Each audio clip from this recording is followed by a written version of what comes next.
Fed rate cuts less than a week away of this upcoming Wednesday. Well, the FOMC meeting is on Tuesday. A lot of people don't know this, but on Wednesday they come out with their actual. They let the public know what's going on and the reasoning behind it. So this is how the next few days are going to play out, in my opinion. Today is Friday, September 12th. The FOMC meeting is Wednesday, the 17th of September. So we have to understand that we've seen this a lot. We've been here before. A lot of people that listen to me know what's going on. There are sometimes situations where there's a sell the news event, like buy the rumor, sell the news. And this is still on the table. However, I think that this is a different situation that we're in now because we're getting so close to the Clarity Act, which, by the way, I'm very upset with Senator Kennedy because he is being bought up by the banking cartel, the banking lobbyists group, because he has said that he wants to try to stall the progress of the Clarity Act in the Senate because the banks are not ready, whatever that means. But we have the banks getting ready, apparently.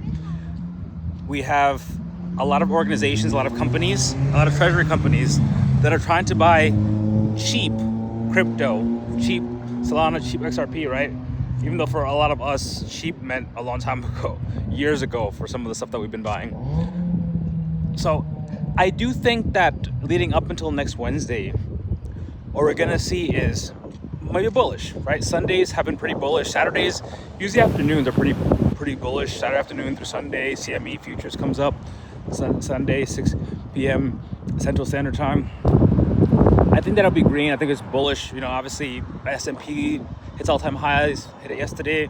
Gold hits all-time highs. Crypto follows, and we're seeing altcoin season, right? The dominance is happening for Bitcoin, and the altcoin season index, Ethereum, is not going that much higher than it was. It's actually lower a little bit, but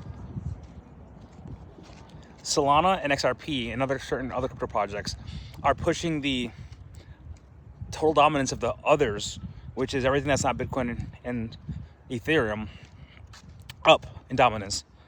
So we will see things, in my opinion, I could be wrong, we will see the next few days, things could go up. Saturday afternoon, Sunday, obviously there'll be little pullbacks and stuff. We could see it Monday, we could see it Tuesday, we could see it Wednesday. So once we get to Wednesday, there's two options.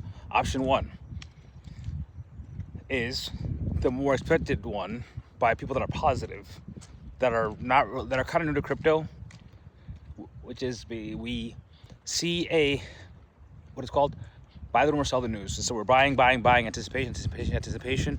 We get everybody else excited. Retail that doesn't know what's going on, they buy, and then we crash on them.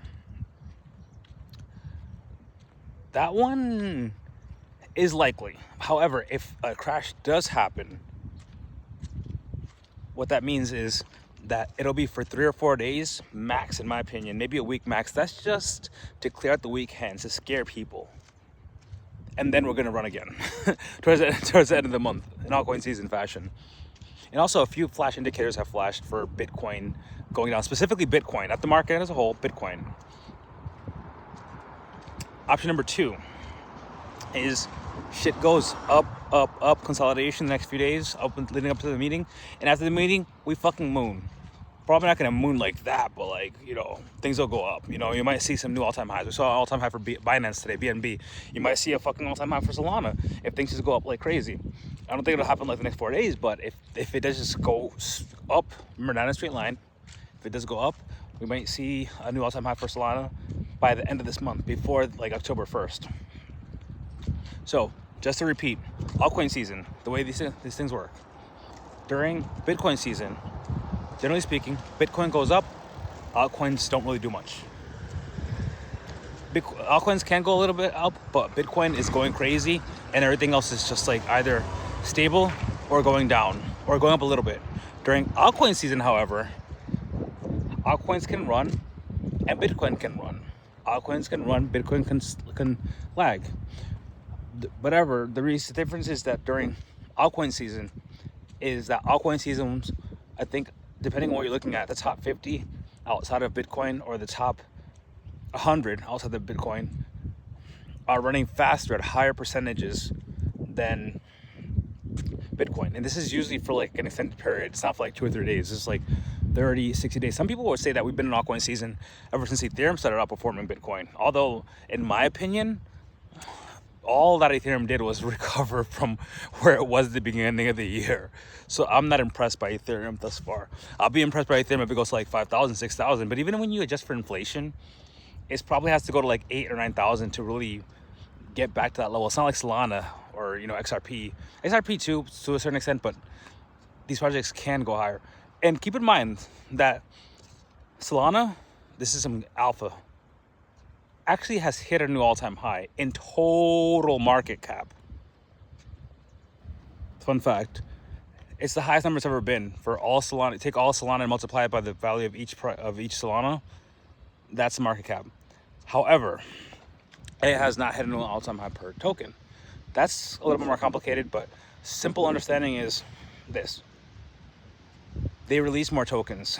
They release more tokens to the market, so we could have a higher market cap, and each token is valued, has a lesser value. They created more tokens. They can do that with the proof of stake. Whoever controls the majority proof of stake voting rights can decide to create more tokens or take tokens out of existence. It is what it is. Not like proof of work, where there's a certain amount and it's capped. With that being said, enjoy your Friday night. Upwards and onwards.